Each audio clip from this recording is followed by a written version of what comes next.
مجھے اس اعتراض کے اٹھائے جانے کی توقع تھی یور آنر، جمیل احمد صدیقی نے کہا۔ چنانچہ میں نے اپنے فراہم کردہ ثبوت کو حتمی اور ناقابل تردید بنانے کا بھی پورا بندوبست کر لیا تھا۔ ASI اکرام شیخ میری اور اس معزز عدالت کی مدد کے لیے ویسا ہی ایک ٹیپ ریکارڈر لے کر آئے ہیں۔ میں استدعا کروں گا کہ مقتول عبدل کا یہ آخری بیان مدعی اور مدعا علیحان کے سامنے سنوا دیا جائے اور سپول کو عدالت کی تحویل میں اور اس کے ریکارڈ پر لے لیا جائے۔ مجھے یہ ٹیپ ریکارڈر پیش کرنے کی اجازت ہے یور آنر؟ ASI اکرام شیخ نے کھڑے ہو کر کہا۔ بیان زیادہ طویل نہیں ہے، جمیل صدیقی نے کہا، اور اس کی اہمیت واضح ہو جانے کے بعد یہ عدالت 15-20 منٹ کے وقفے کو وقت کا ضیاع قرار نہیں دے گی۔ جتنی دیر میں اکرام شیخ نے ٹیپ ریکارڈر کو جج کے سامنے میز پر رکھا اور اس کا پلگ لگایا، عدالت میں ایک ہلچل مچی رہی۔ ہر شخص آگے آ کے ٹیپ کا ہر لفظ سننے کے لیے بےتاب تھا، خصوصاً اخباری نمائندے۔ وہ اب پینسل اور پیڈ لیے اس بیان کا ایک ایک لفظ سننے کے لیے تیار بیٹھے تھے۔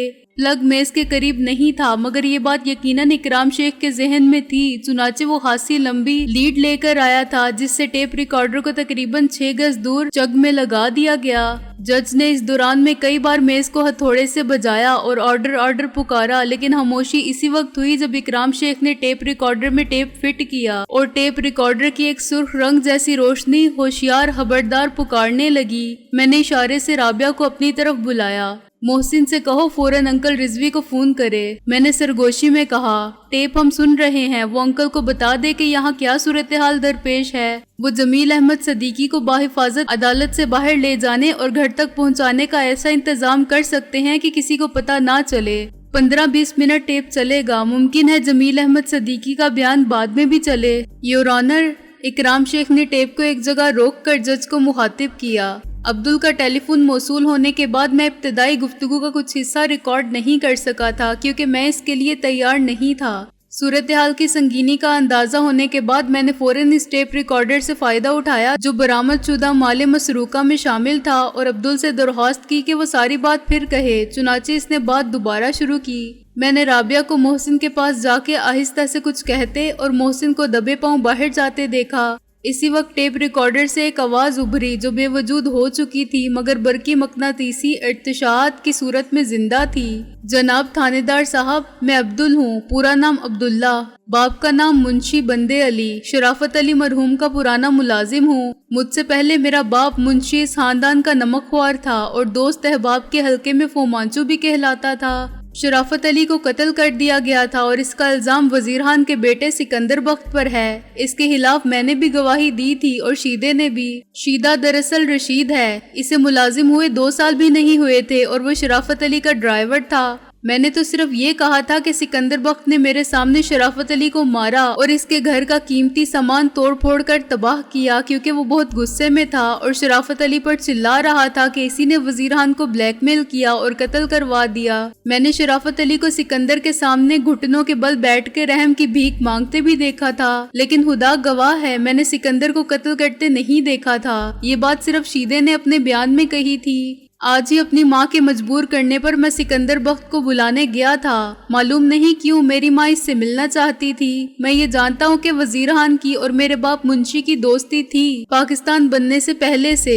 سکندر میرے ساتھ اکیلا نہیں آیا، اس نے اپنے ایک دوست کو بھی ساتھ لیا اور آنے سے پہلے SP رضوی صاحب کو بھی بتا دیا۔ انہوں نے مجھ سے کچھ سوالات کیے تھے اور سکندر سے بھی یہ کہا تھا کہ جاؤ، تمہاری حفاظت کا انتظام میں کر دوں گا۔ میری ماں نے سکندر کے آنے کے بعد مجھ سے کہا کہ میں باہر چلا جاؤں۔ وہ سکندر سے کوئی راز کی بات کہنا چاہتی تھی، لیکن مجھے بعد میں معلوم ہوا کہ اس نے چپکے سے سکندر کو کچھ دے دیا کیونکہ سکندر جب آیا تھا تو خالی ہاتھ تھا، لیکن وہ جانے لگا تو اس کے پاس ایک بریف کیس تھا۔ یہ بات میں نے شیدے کو بتائی۔ ہم دونوں نے مل کر سکندر کو روکنے کی اور اس سے بریف کیس چھیننے کی کوشش کی مگر وہ نکل گیا کیونکہ اس کا دوسرا ساتھی فائر کی آواز پر آ گیا تھا۔ شیدہ مجھے گالیاں دینے لگا کہ تیری بے وقوفی کی وجہ سے یہ سب کچھ ہوا، تجھے کیا ضرورت تھی وہاں سے نکلنے کی، اور نکلا ہی تھا تو چھپ کر دیکھتا۔ اس نے میری ایک نہیں سنی کہ میں نے پوری کوشش کی تھی۔ پھر وہ میری ماں سے پوچھنے گیا کہ اس نے سکندر بخت کو کیا دیا ہے۔ میری ماں اندھی تھی تھانے دار صاحب اور بہت بوڑھی تھی، مگر اس نے شیدے کو کچھ بتانے سے انکار کر دیا۔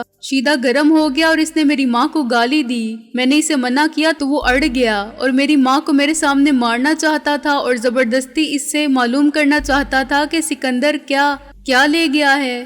یہ میں کیسے برداشت کر سکتا تھا؟ میں بہت برا ہوں، بڑا گناہگار ہوں، میری ساری عمر برے کاموں میں گزری ہے، لیکن اچھا ہو یا برا، ماں تو ہر بیٹے کے لیے ایک ہی جیسی ہوتی ہے نا تھانے دار صاحب۔ میں نے شیدے کا مقابلہ کیا، لیکن اس سے پہلے وہ مجھے گولی مار چکا تھا۔ مجھے معلوم ہے اب میں بھی مر جاؤں گا۔ میری ماں اس لڑائی سے پہلے ہی مر گئی تھی اور میرا باپ بہت پہلے قتل کر دیا گیا تھا۔ اب میں اپنے ماں باپ کو شرمندہ نہیں کروں گا۔ میں بہت ناخلف تھا اور ان کو بہت دکھ دیے میں نے، لیکن مرنے سے پہلے وہی کروں گا جو وہ کرنا چاہتے تھے۔ میں سکندر پر کسی اور قتل کا الزام نہیں آنے دوں گا۔ اتنی رات گئے مجھے کوئی سواری نہیں ملے گی، ملی تو وہ مجھے لہو لہان دیکھ کر بھاگ جائے گی۔ میں تھانے نہیں آ سکتا۔ میر شرافت علی کی کوٹھی کے اندر فون ہے۔ یکلخت ٹیپ خاموش ہو گیا۔ مکمل سکوت میں صرف اس کے سپیکر کی ہلکی سی سرسراہٹ باقی رہ گئی تھی۔ عبدل کے ساتھ ہی عبدل کا بیان ختم ہو گیا تھا، لیکن ایک سچائی ناقابل شکست بنیادوں پر استوار ہو چکی تھی۔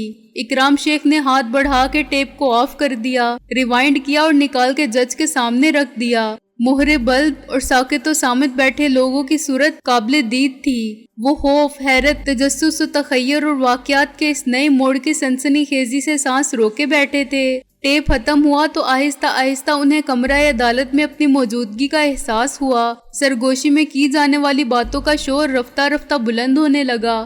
رابعہ اور عبدالودود منظر نے مسرت سے میری طرف دیکھا اور منظر نے عادتاً مجھے آنکھ ماری۔ اکرام شیخ اب تار نکال کے لپیٹ رہا تھا۔ اس کی بہن کا چہرہ یوں کھل اٹھا تھا جیسے مقدمے کی سماعت ختم ہو چکی ہے اور عدالت نے مجھے باعزت طور پر بری کر دیا ہے۔ مسٹر صدیقی، آپ کو کچھ اور کہنا ہے؟ جج نے ایک بار پھر شور ہنگامے پر قابو پا کے کہا۔ یس سر، جمیل احمد نے کرسی سے اٹھ کے کہا جو اسے وہیں فراہم کر دی گئی تھی۔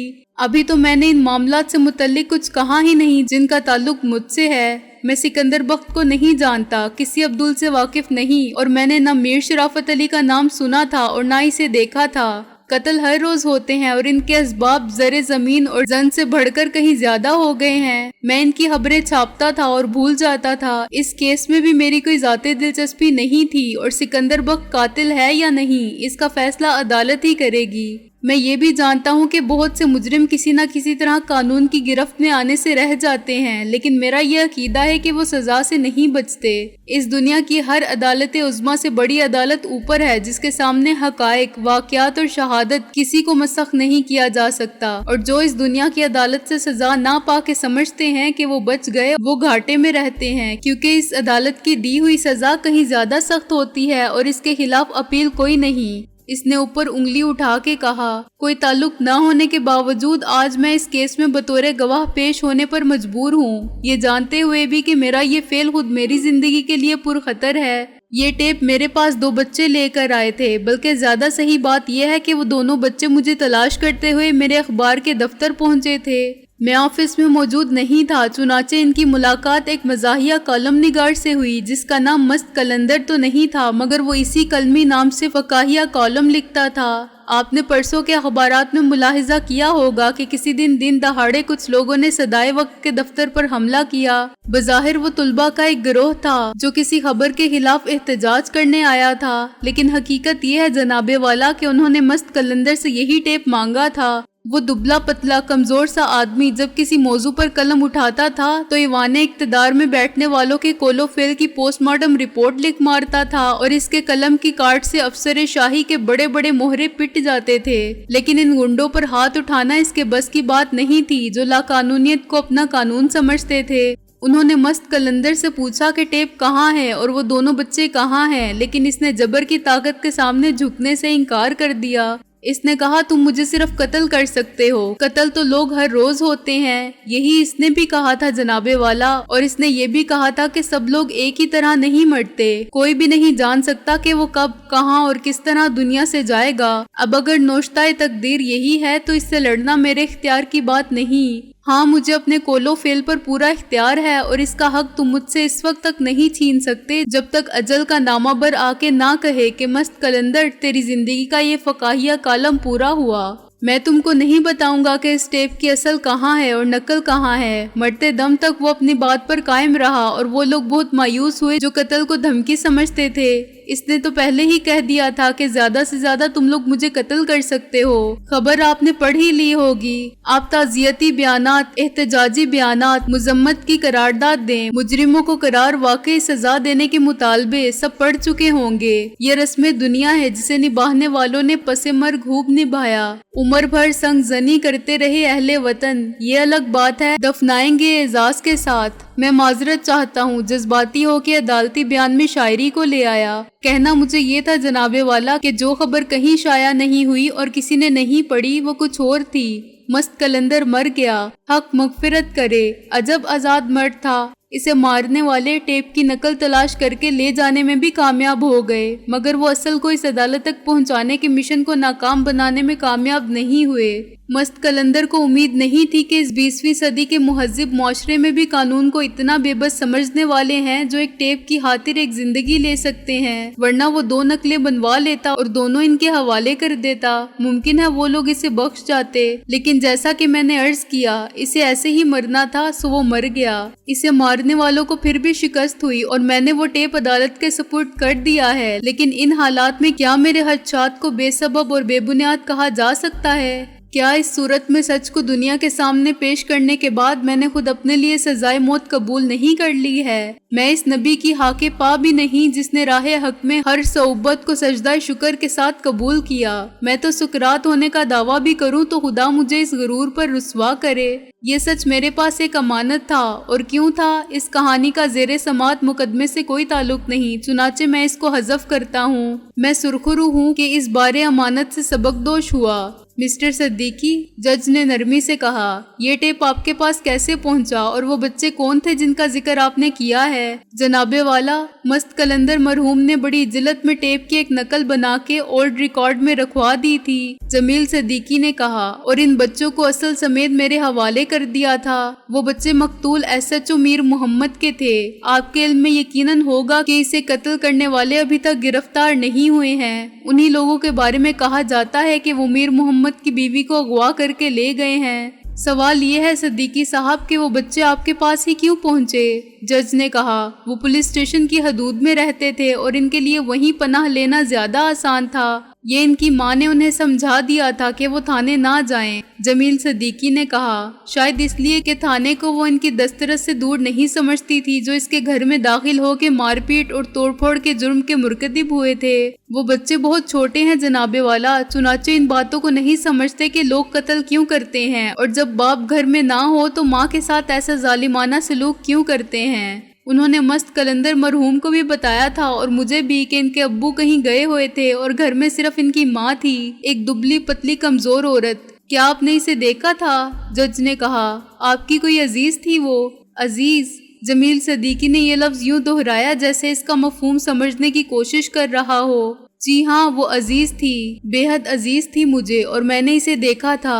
یہ قصہ ہے جب کا کہ آتش جواں تھا۔ آئی ایم سوری، مجھے بات مختصر کرنی چاہیے اور ٹو دی پوائنٹ۔ ان بچوں نے مجھے بتایا کہ وہ اسکول سے واپس آ کے کھانا کھا رہے تھے جب دروازے پر دستک ہوئی اور ان کی امی یہ سمجھی کہ شاید میر محمد لوٹ آیا ہے۔ میں میر محمد کے کردار پر کوئی تبصرہ نہیں کروں گا۔ اس کے فرائض کی نوعیت البتہ ایسی تھی کہ وہ بعض اوقات دن رات گھر سے باہر رہتا تھا۔ اگر مسلسل غیر حاضر رہتا ہو تو یہ بھی ممکن ہے۔ دروازہ کھلتے ہی 2 افراد اندر آ گئے جن کے متعلق بچوں نے بتایا کہ وہ بہت طاقتور تھے اور ان کی ماں کے مقابلے میں بہت بڑے تھے۔ بچوں کے اپنے الفاظ میں وہ پہلوانوں جیسے تھے اور امی ان کے سامنے بہت چھوٹی لگتی تھی، اسی لیے میں نے اندازہ لگایا کہ وہ اب بھی دبلی پتلی اور نازک اندام تھی۔ بڑا بچہ نسبتاً سمجھدار ہے، اس نے مجھے بتایا کہ اندر آتے ہی ان لوگوں نے بڑے بڑے چاقو نکال لیے تھے اور کہا تھا کہ چیخنے چلانے یا حلق سے آواز نکالنے کی کوشش کی تو سب کو ذبح کر دیا جائے گا۔ بچے ڈر گئے کیونکہ ان کی ماں بھی ڈر گئی تھی۔ اس کے بعد انہوں نے بچوں کی ماں سے ٹیپ کے متعلق پوچھا اور اس کے بعد اس پر تشدد کے وہ سب انسانیت سوز حربے آزمائے جن کا ذکر بھی میرے لیے باعث آزار ہے۔ یہ عدالت خود اندازہ کر سکتی ہے کہ کسی گھر میں ایک تنہا عورت کے ساتھ 2 وحشی اور درندہ صفت افراد کیا کچھ کر سکتے ہیں۔ تاہم بچے اس دھمکی سے خوفزدہ تھے جو آنے والوں نے گھر میں قدم رکھتے ہی دی تھی۔ انہوں نے اس ڈر سے کوئی آواز نہیں نکالی کہ وہ لوگ انہیں اور ان کی ماں کو ذبح کر دیں گے اور کونے میں دبکے پڑے رہے۔ آپ ان بچوں کی ذہنی کیفیت کا اندازہ نہیں کر سکتے حضور والا۔ ان کے معصوم ذہن کو خوف نے کس حد تک مسخ کر دیا ہے۔ وہ رات کو روتے ہیں، نیند میں چلانے لگتے ہیں اور ایسی باتیں کرنے لگتے ہیں جو ان کی عمر کے دوسرے بچے نہیں کرتے۔ وقت بڑا مسیحا ہے، میں انہیں جھوٹ کی گولیاں دے دے کر وقت گزار رہا ہوں اور کوشش کر رہا ہوں کہ وہ نارمل رہیں، لیکن اس کے باوجود وہ بڑے ہو کر انسان نہ رہیں، آدمیت کا احترام نہ کریں اور عورت کے مرتبے اور مقام کی عزت نہ کریں تو یہ ان کا قصور نہیں ہوگا۔ بقول شاعر، دنیا نے تجربات و حوادث کی شکل میں جو کچھ مجھے دیا ہے وہ لوٹا رہا ہوں۔ ہم سب یہی کرتے ہیں، پیار پاتے ہیں تو پیار لوٹاتے ہیں، نفرت پاتے ہیں تو نفرت لوٹاتے ہیں۔ آپ بیان کو واقعات تک محدود رکھنے کی کوشش کیجئے صدیقی صاحب، کیونکہ وقت کم رہ گیا ہے۔ جج نے گھڑی دیکھ کے کہا، وقت واقعی کم رہ گیا ہے۔ اس نے یوں کہا جیسے وہ اپنی بات کر رہا ہو۔ بچوں نے بتایا کہ انہوں نے ماں کو بہت مارا، لیکن ماں نے ٹیپ کا پتہ نہیں بتایا۔ ٹیپ سب سے نیچے فلیٹ میں رہنے والوں کے پاس رکھا ہوا تھا۔ یہ بچوں کو بھی نہیں معلوم تھا کہ کیوں، مگر جب ان کی ماں نے موقع پاتے ہی انہیں گھر سے نکال دیا اور کہا کہ وہ نیچے والے گھر سے ٹیپ لے کر بھاگ جائیں تو وہ ٹیپ لے آئے۔ ماں نے ان سے کہا تھا کہ خبردار تھانے مت جانا، ایک نام یاد رکھنا، صدائے وقت، یہ اخبار ہے، اس کے دفتر پہنچ جانا کسی بھی رکشہ یا ٹیکسی میں بیٹھ کے، وہاں جمیل صاحب ہوں گے جو اخبار کے ایڈیٹر ہیں، انہیں سب بتا دینا، ٹیپ ان کے حوالے کر دینا اور پھر جیسا وہ کہیں کرنا۔ وہ بھول گئی تھی کہ میں دن میں گھر پر ہوتا ہوں، اخبار رات کو چھپتا ہے، چنانچہ میں شام کے بعد آفس پہنچتا ہوں۔ بڑا بچہ میرا نام بھول گیا لیکن اسے ایڈیٹر کا لفظ یاد رہا۔ تقدیر ان کی یاور تھی کہ رکشہ ٹیکسی تلاش کرنے سے پہلے ان کو ایک پرائیویٹ کار کا ڈرائیور مل گیا جس نے انہیں صدائے وقت کے آفس پہنچا دیا۔ اس کے بعد کے واقعات آپ جانتے ہیں۔ کیا یہ ممکن ہے کہ آپ ان بچوں کو کسی مرحلے پر عدالت میں پیش کر سکیں؟ میں قانون کا پابند اور عدالت کا احترام کرنے والا آدمی ہوں جناب والا، جمیل صدیقی نے کہا، لیکن میں استدعا کروں گا کہ ان بچوں کی زندگی کی خاطر مجھے اس حکم کی تعمیل کا پابند نہ کیا جائے۔ بچے بالکل محفوظ ہیں اور میں ان کو محفوظ ہی رکھنا چاہتا ہوں۔ مجھے عدالت کے احکامات کی تعمیل نہ کرنے کے جرم کی سزا قبول ہوگی۔ یہ کوئی حکم نہیں ہے صدیقی صاحب، جج نے کہا۔ کیا آپ یہ بتائیں گے کہ اس ٹیپ کو اتنی تاخیر سے عدالت تک پہنچانے کے اسباب کیا تھے؟ یہ بھی تو ممکن تھا کہ آپ ٹیپ کسی قابل اعتماد شخص کے ہاتھوں بھجوا دیتے اور خود سامنے آنے کا خطرہ مول نہ لیتے۔ ٹیپ کو آپ ڈاک سے بھی بھیج سکتے تھے، میرے گھر بھی پہنچا سکتے تھے، پتہ معلوم کرنا آپ کے لیے مشکل نہیں تھا۔ اخبار کے ایڈیٹر کی حیثیت سے آپ کے وسائل کم نہیں۔ بجائے ارشاد یور آنر، جمیل صدیقی نے کہا، لیکن ٹیپ ملنے کے بعد میں نے بہت سے کام کیے۔ میں نے بچوں کو محفوظ مقام پر منتقل کیا، ٹیپ کی مزید 2 نقول بنوائیں۔ اس کے ساتھ ہی میں میر محمد کی بیوی کے متعلق معلومات حاصل کرنے کی کوشش میں مصروف رہا۔ مجھے اپنے مقصد میں ناکامی ہوئی اور اب میں بھی ان سب کے خیال سے اتفاق کرتا ہوں جو سمجھتے ہیں کہ میر محمد کے ساتھ ہی اس کی بیوی کو بھی اغوا کے بعد قتل کر دیا گیا ہوگا۔ فرق صرف اتنا ہے کہ میر محمد کی لاش کے ٹکڑے مل گئے ہیں، ان بچوں کی ماں کو کسی مدفن بے نشاں کے سپرد کر دیا گیا ہے۔